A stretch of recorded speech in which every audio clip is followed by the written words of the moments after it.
आपला आमचाही निर्णय आहे की महायुतीतूनच निवडणूक लढायला पाहिजे।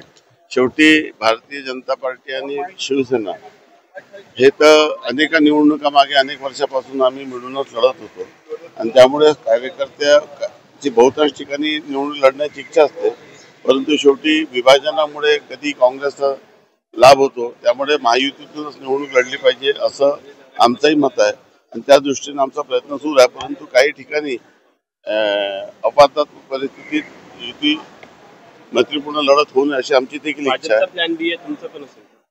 प्लॅन बीच्या संदर्भात नाही, मी आता सध्या आम्ही देखील सर्व जिल्ह्यात आणि जेवढ्या सभा घेऊन राहिलो ते महायुतीच्या उमेदवारांना निवडून जाणं अशाच घेऊन राहिलो आणि तशाच पद्धतीचे प्रचार भविष्यात करण्याची परिस्थिती राहावी असं सर्वांचं मत। शिंदे साहेबांचा नागपूरचा दौरा मागे पुढे ढकलला होता, दिवाळी नंतर आहे की आधी आहे? आता ते जसे तारीख येईल त्यानुसार तयारी आहे, आम्ही वाट बघत आहोत, तयारी पूर्ण झालेली आहे।